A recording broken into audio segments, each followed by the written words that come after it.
Good evening, students. Today our study topic is New Economic Reform 1991 part third. इसके two parts जो है हम already कर चुके हैं और जो थर्ड पार्ट है वो हमारा आता है प्राइवेटाइजेशन। हमने फर्स्ट पार्ट के अंदर जितने भी रिफॉर्म्स से रिलेटेड जो इंट्रोडक्शन था वो हमने स्टडी किया। उससे नेक्स्ट पार्ट में हमने लिबरलाइजेशन से रिलेटेड जो है स्टडी किया और नेक्स्ट हमारा आता है प्राइवेटाइजेशन एंड ग्लोबलाइजेशन। तो first of all what privatisation? Privatisation means transfer of ownership.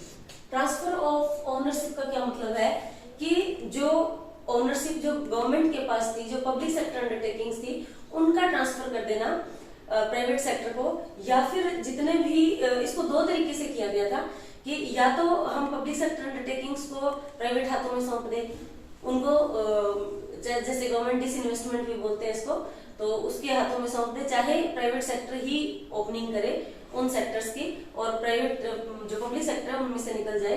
तो privatisation means transfer of ownership, management and control of public sector enterprises to entrepreneurs in private sector. यानी कि privatisation का सीधा सीधा meaning क्या है कि जो भी पब्लिक सेक्टर अंडरटेकिंग्स है उनकी ओनरशिप या तो प्राइवेट हाथों में चली जाए, या फिर पब्लिक सेक्टर उन सेक्टर के अंदर जो है इन्वेस्टमेंट ही ना करे, सिर्फ प्राइवेट सेक्टर ही इन्वेस्टमेंट करेगा, तो सारा जो है वो आ जाएगा प्राइवेट सेक्टर के अकॉर्डिंग। तो इसका मतलब है privatisation means mainly transfer of ownership. तो इसको जो है दो तरीके से किया गया। एक तो किया गया कि ओनरशिप का ट्रांसफर कर दिया जाए कि जो ओनरशिप पब्लिक सेक्टर अंडरटेकिंग्स के अंदर आती है उन सेक्टर्स को प्राइवेट हाथों में सौंप दिया जाए। दूसरा जो है privatisation of the public sector undertakings, यानी जो पब्लिक सेक्टर की जो प्रॉपर्टीज है या जो भी फैक्ट्रीज पब्लिक सेक्टर के अंदर आती हैं उनको सेल कर देना प्राइवेट हाथों में। जैसे कि एयर इंडिया का मैं एग्जांपल आपको कई बार देती हूँ, तो उनको प्राइवेट हाथों में सौंप देना, या उसको हम डिसइन्वेस्टमेंट भी बोलते हैं। तो इस तरीके से जो है प्राइवेटाइजेशन को इंक्रीज किया गया, स्प्रेड किया गया। तो ये जो दो तरीके से किया गया मेनली। उसके बाद नेक्स्ट आता है हमारा ग्लोबलाइजेशन। तो प्राइवेटाइजेशन के बारे में कोई बहुत ज्यादा इसमें नहीं करना आपने, सिर्फ इसकी डेफिनेशन करनी है कि transfer of ownership, management and control of public sector undertakings की वो किसके अंडर रहेंगी, वो प्राइवेट हाथों में सौंप दी जाएंगी, और इसको दो तरीके से किया गया। उसके बाद नेक्स्ट आता है ग्लोबलाइजेशन। ग्लोबलाइजेशन का सिंपल मीनिंग होता है कि हमारी जो डोमेस्टिक इकोनॉमी है उसको वर्ल्ड की इकोनॉमी के साथ इंटीग्रेट कर देना। तो इसके अंदर आप क्या डेफिनेशन राइट करोगे कि globalisation means integrating the national economy with the world economy through removal of barriers on international trade and capital movements. यानी जो इंटरनेशनल ट्रेड और कैपिटल का जो मूवमेंट है उसको फ्री छोड़ दिया जाए, और जो हमारी डोमेस्टिक इकोनॉमी है उसको वर्ल्ड की बाकी सारी जो इकोनॉमीज हैं उनके साथ इंटीग्रेट कर दिया जाए, तो वो कहलाता है ग्लोबलाइजेशन।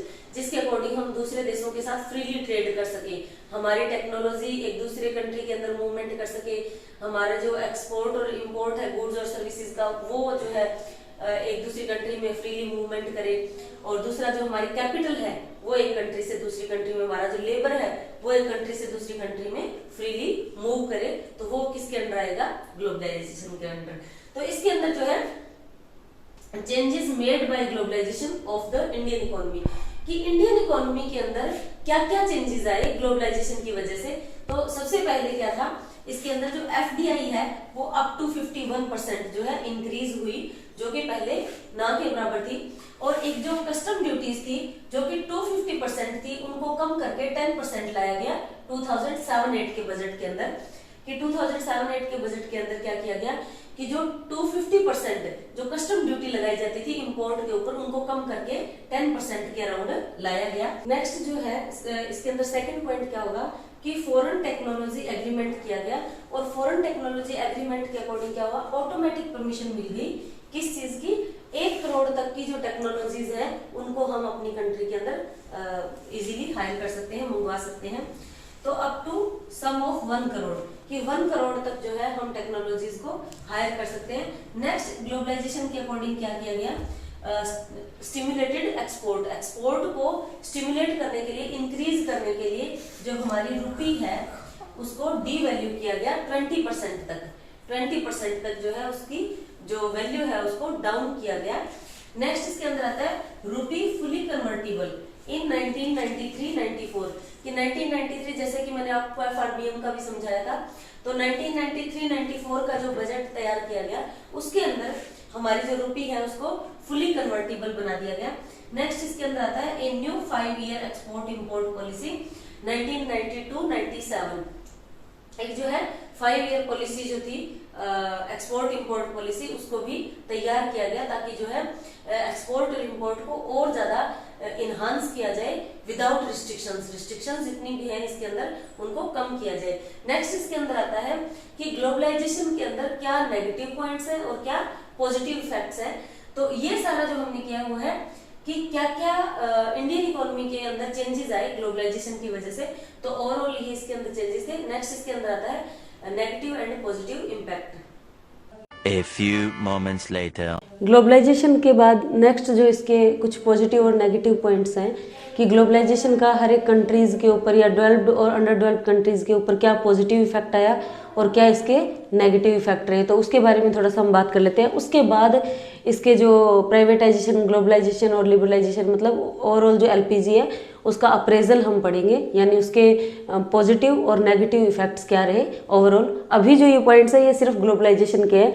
तो फर्स्ट ऑफ ऑल ग्लोबलाइजेशन की वजह से क्या हुआ, greater access to global markets, कि हमें जो है ग्लोबल लेवल पे बहुत सारी और मार्केट्स जो है प्रोवाइड हुई है ग्लोबलाइजेशन की वजह से, और सारी मार्केट्स मिली हैं जिनकी वजह से हम जो है अपनी जितनी भी ज़रूरत की चीज़ें वो मंगवा भी सकते हैं और एक्सपोर्ट भी कर सकते हैं, अपना जो प्रोडक्शन है वो दूसरी कंट्रीज़ के अंदर भेज सकते हैं। नेक्स्ट इसका जो बेनिफिट है वो क्या है, एडवांस टेक्नोलॉजी, कि जैसे मान लो इंडिया के अंदर कोई नई टेक्नोलॉजी की ज़रूरत है और अगर वो नहीं है तो हम बाहर की कंट्री जैसे US है, ब्रिटेन है, तो वहाँ से हम उस टेक्नोलॉजी को जो है इंपोर्ट कर सकते हैं। तो ये भी जो बेनिफिट है हमें सिर्फ ग्लोबलाइजेशन की वजह से मिला। नेक्स्ट इसके अंदर आता है better future for large industries, कि जो लार्ज इंडस्ट्रीज़ है उनका बेटर फ्यूचर कैसे है इसके अंदर, कि जो लार्ज इंडस्ट्रीज़ है वो बड़े स्केल पे जो है लार्ज स्केल पे ही प्रोडक्शन करती हैं, और लार्ज स्केल पे प्रोडक्शन करने के लिए उन्हें हाई टेक्नोलॉजी चाहिए, एडवांस टेक्नोलॉजी चाहिए, और वो एडवांस टेक्नोलॉजी जो है ग्लोबलाइजेशन की वजह से वो इंपोर्ट कर सकते हैं, या अपना जो इन्वेस्टमेंट है वो भी वो बाहर के देशों में कर सकते हैं, या दूसरे देश जैसे हमारी कंट्री में आके इन्वेस्टमेंट करते हैं तो वो भी अपने साथ न्यू टेक्नोलॉजीज लेके आते हैं। तो उसका बेनिफिट जो है वो हमें ग्लोबलाइजेशन की वजह से मिला है। उसके बाद कुछ एक इसके नेगेटिव पॉइंट्स आते हैं कि नेगेटिव ट्रेड्स क्या हैं ग्लोबलाइजेशन के। नेगेटिव पॉइंट्स क्या हैं इसके, कि सबसे मेन जो इसका पॉइंट है वो ये है कि more benefit to developed countries, कि ज़्यादा जो बेनिफिट है वो डेवलप्ड कंट्री को ही मिला है। फॉर एग्जांपल अगर हम बात करें जैसे USA जैसी कंट्री है जिनकी प्रोडक्शन साइड या सप्लाई साइड हम कह सकते हैं कि बहुत स्ट्रॉन्ग है, तो उनको जो है इंडिया जैसी जो कंट्री है वो मिल गई है अपना जो भी सामान है, जो भी प्रोडक्शन है वो डंप करने के लिए। तो उन कंट्रीज़ को ज़्यादा बेनिफिट मिला है rather than under developed countries और डेवलपिंग कंट्रीज़। उसके बाद no benefit to poor countries, poor countries के अंदर जो पुअर पीपल है मेनली उनका जो वेलफेयर है उसके साथ तो कॉम्प्रोमाइज़ हुआ है, उन्हें कोई इसका बेनिफिट नहीं मिला है, क्योंकि जो ग्लोबलाइजेशन है या प्राइवेटाइजेशन है ये ऐसी चीज़ें हैं, एक हम कह सकते हैं कि एक दो धारी तलवार की तरह, इसके ऊपर वही इंसान या वही लोग टिक सकते हैं जिनके पास परचेजिंग पावर है। अब जैसे पुअर पीपल है उनकी परचेजिंग पावर बिल्कुल डाउन होती है, तो वो इस टाइप की सिचुएशन के अंदर सर्वाइव बहुत मुश्किल हो जाता है उनके लिए सर्वाइव करना। नेक्स्ट जो है इसका आता है increase economic disparities among countries. Economic disparities कैसे, कि जो रिच कंट्रीज़ है जिनकी सप्लाई साइड पहले से ही स्ट्रॉन्ग है, जिनके अंदर प्रोडक्शन पहले से ही बहुत हो रहा है, उनके लिए इसका ज़्यादा बेनिफिट हुआ है, और वो rich become more richer and poor become more poorer. तो इस तरीके से जो रिच कंट्रीज़ है वो और ज़्यादा रिच हुई हैं और जो पुअर कंट्रीज़ हैं वो और ज़्यादा पुअर हुई हैं, क्योंकि जो पुअर कंट्रीज़ हैं उनके सप्लाई साइड तो पहले से ही वीक है, और दूसरा जब बाहर की कंट्रीज़ वहाँ पे अपना प्रोडक्शन डंप करती हैं तो उसकी वजह से और भी ज़्यादा वहाँ पे प्रॉब्लम्स क्रिएट होती हैं। तो इस वजह से ग्लोबलाइजेशन के कुछ बेनिफिट भी हैं और कुछ नेगेटिव इम्पैक्ट भी हैं। अब इसके बाद नेक्स्ट जो हमारा पॉइंट रहेगा वो इसी पे रहेगा कि इन तीनों जो हमने पॉलिसीज़ पढ़ी है न्यू इकोनॉमिक पॉलिसी के अंडर, LPG के अंडर, तो इन तीनों के जॉइंटली क्या बेनिफिट हैं और क्या नेगेटिव पॉइंट्स हैं। नेक्स्ट है argument in favour of economic reform, कि इकोनॉमिक रिफॉर्म के बेनिफिट्स हमें क्या हुए थे। तो first of all increase in rate of economic growth, कि जीडीपी की जो ग्रोथ है वो 1991 के अंदर जब हमने न्यू इकोनॉमिक पॉलिसी अपनाई या एलपीजी के जो रिफॉर्म अपनाए उसके बाद काफ़ी जीडीपी ग्रोथ हुई थी। तो इसके अगर हम डाटा देखें तो जो जीडीपी ग्रोथ जो है 1980 से लेकर 1991 के अंदर थी, तो उसके अंदर हमारी जो इंक्रीज थी जीडीपी की ग्रोथ थी 5.6% के अराउंड। और अगर हम डाटा देखें तो 2018 और 19 में हमारी जो जीडीपी ग्रोथ हुई है वो 7.2% के अकॉर्डिंग हुई है। तो हम कह सकते हैं कि न्यू इकोनॉमिक पॉलिसी अपनाने के बाद, लागू करने के बाद जो है जीडीपी की ग्रोथ जो है वो काफ़ी हद तक इंक्रीज हुई है। नेक्स्ट इसके अंदर हमारा आता है इनफ्लो ऑफ फॉरेन इन्वेस्टमेंट, कि जो फॉरेन इन्वेस्टमेंट है वो भी काफ़ी हद तक इंक्रीज हुआ है, उसका इनफ्लो भी बहुत हुआ है। तो इसमें हम मेनली ये देखें कि एक जो है इसके अंदर प्रोग्राम चलाया था गवर्नमेंट ने, वो क्या था, make in India programme. Make in India, make in India का मतलब कि जो भी प्रोडक्शन होगा वो इंडिया के अंदर होगा। तो उसकी वजह से जो है काफ़ी हद तक इनफ्लो हुआ था, क्योंकि इंडस्ट्रीज़ को काफ़ी लिबरलाइज कर दिया था हमारी गवर्नमेंट ने। तो मेक इन इंडिया प्रोग्राम के अकॉर्डिंग जो है हमारे यहाँ जो एफडीआई आया था वो अराउंड जो है 48% इंक्रीज हो गया था। और ये जो डाटा मैं बता रही हूँ ये 2014 का है। 2014 के अंदर जो है 48% जो है एफडीआई इंक्रीज हो गया था। ये भी काफ़ी अच्छी बात है हमारे लिए, क्योंकि जैसे जैसे एफडीआई इंक्रीज होता है इसका मतलब है कि हमारी कंट्री के अंदर प्रोडक्शन इंक्रीज हो रहा है, और प्रोडक्शन को इंक्रीज करने के लिए, इन्हांस करने के लिए हमें एम्प्लॉयमेंट की ज़रूरत पड़ेगी। तो एम्प्लॉयमेंट भी इंक्रीज होगा, लोगों की इनकम भी इंक्रीज होगी। तो ये भी काफ़ी हद तक जो है एलपीजी के काफ़ी बेनिफिट रहे थे इसके अंदर। उसके बाद आता है rise in foreign exchange reserve. Foreign exchange reserve, जैसे कि हमारे आरबीआई के पास जो है फॉरेन एक्सचेंज रिजर्व रखे जाते हैं, जिसके अंदर आपका गोल्ड भी आ जाता है, स्पेशल ड्रॉइंग राइट्स भी आ जाते हैं। तो उन सारी चीज़ों को मिलाकर हमारे पास सिर्फ $6 बिलियन जो है, $6 बिलियन के करीब हमारे पास फॉरेन एक्सचेंज रिजर्व थे, जो कि अगर हम 2022 के अंदर देखें, 2022 के अंदर अभी हमारे पास जो है $524 बिलियन जो है एट प्रेजेंट हमारे पास फॉरेन एक्सचेंज रिजर्व हैं। तो इस तरीके से फॉरेन एक्सचेंज रिजर्व भी काफ़ी हद तक इंक्रीज हुए हैं हमारे न्यू इकोनॉमिक पॉलिसी रिफॉर्म के बाद।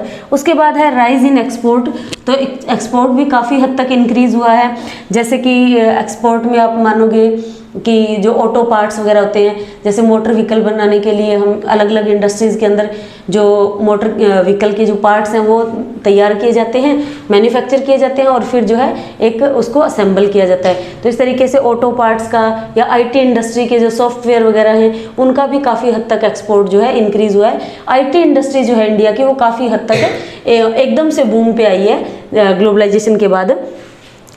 तो एक्सपोर्ट जो है हमारा काफ़ी हद तक इंक्रीज़ हुआ है। इसके अंदर इंजीनियरिंग गुड्स वगैरह है वो भी काफ़ी हद तक इंक्रीज़ हुई है। नेक्स्ट इसके अंदर आता है कंट्रोल इन इन्फ्लेशन, कि इन्फ्लेशन को भी काफ़ी हद तक कंट्रोल किया गया।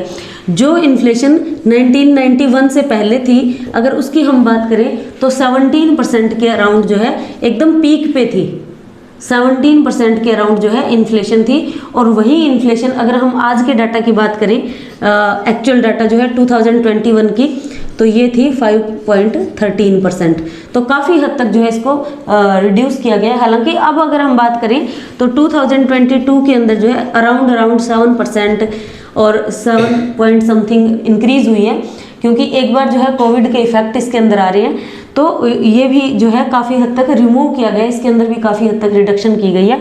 नेक्स्ट इसके अंदर आता है increase in role of private sector, कि प्राइवेट सेक्टर का जो रोल है वो काफ़ी हद तक इंक्रीज हुआ है, क्योंकि जैसे जैसे इंडस्ट्रीज़ को लिबरलाइज किया गया है, लाइसेंसिंग पॉलिसी को ख़त्म किया है गवर्नमेंट ने, तो उसके बाद प्राइवेट सेक्टर जो है धीरे धीरे इसके अंदर अपना इंक्रीमेंट दे रहा है, और इसके अंदर जो है एम्प्लॉयमेंट भी काफ़ी हद तक जनरेट कर रहा है, और इसकी वजह से जो है प्रोडक्शन भी हमारी इकोनॉमी के अंदर बहुत जनरेट हो रही है। तो इसका भी हमें बहुत बेनिफिट मिला है कि प्राइवेट सेक्टर जो है वो अपना जो हिस्सेदारी है वो जीडीपी ग्रोथ के अंदर देता रहा है। सर्विस सेक्टर भी हमारा काफ़ी हद तक ग्रोथ कर गया है, इसके अंदर। तो ये है ओवरऑल जो है इसके बेनिफिट्स कि हमें न्यू इकोनॉमिक रिफॉर्म की वजह से क्या क्या बेनिफिट हुए या क्या क्या इसके मेनली हमें रिफॉर्म के फ़ायदे मिले हैं। नेक्स्ट इसमें आता है कि इसके नेगेटिव इम्पैक्ट हमारी इकोनॉमी के ऊपर क्या पड़े हैं।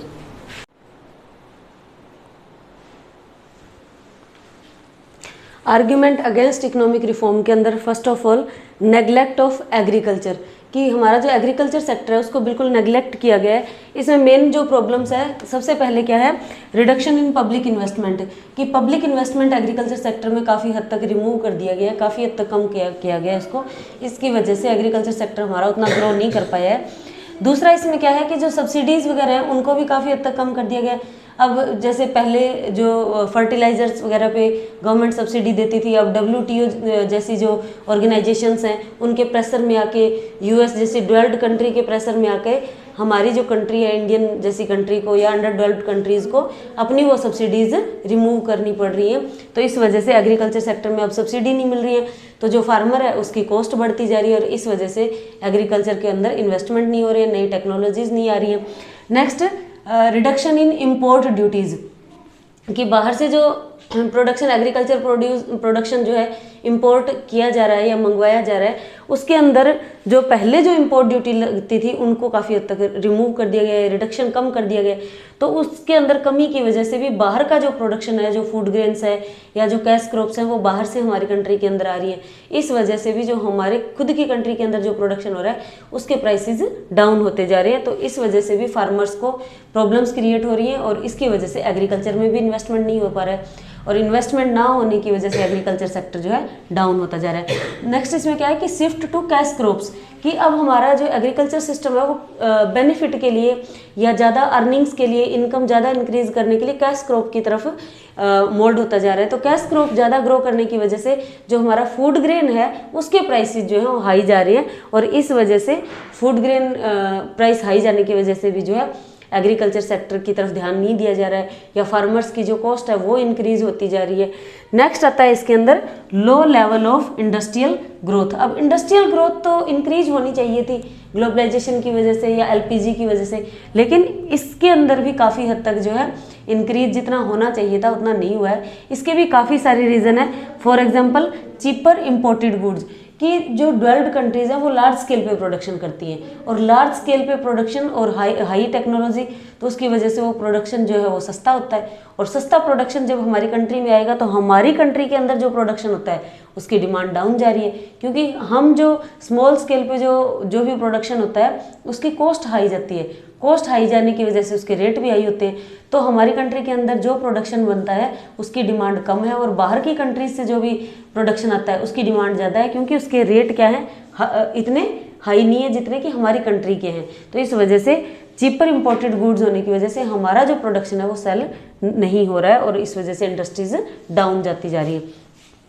लैक ऑफ इंफ्रास्ट्रक्चर, कि जो डेवलप्ड कंट्रीज़ हैं उनके पास टेक्नोलॉजी बहुत अच्छी है, उनके पास न्यू टेक्नोलॉजीज़ है और वो हमारे पास है नहीं, ना ही हमारे पास जो बेसिक इंफ्रास्ट्रक्चर है, जैसे कि अगर हम इलेक्ट्रिसिटी से रिलेटेड या ट्रांसपोर्ट से रिलेटेड जो सिस्टम है वो हमारे पास इतना स्ट्रॉन्ग नहीं है और इसकी वजह से जो इंडस्ट्रियल सेक्टर में जितना भी प्रोडक्शन जनरेट किया जाता है उसको बाहर की मार्केट में एक्सपोर्ट करने के लिए या सेल करने के लिए जो बेसिक इंफ्रास्ट्रक्चर चाहिए उसकी कमी है और उसकी वजह से हमारी जो कॉस्ट है वो हाई हो जाती है, तो इंडस्ट्रियल ग्रोथ डाउन जा रही है।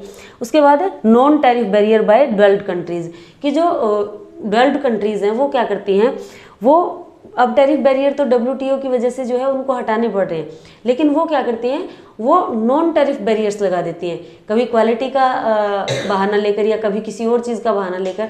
तो वो क्या है, कोटा डिसाइड कर देती हैं कि उस कंट्री से इतना ही सामान आएगा या हमने दूसरी कंट्री से जो है इतना मंगवाया है। तो इस वजह से जो है हमारे जो प्रोडक्शन है वो नॉन टैरिफ बैरियर की वजह से उतने बाहर की कंट्री में एक्सपोर्ट नहीं हो पाते हैं और इस वजह से इंडस्ट्रियल का जो ग्रोथ है वो डाउन हो रहा है।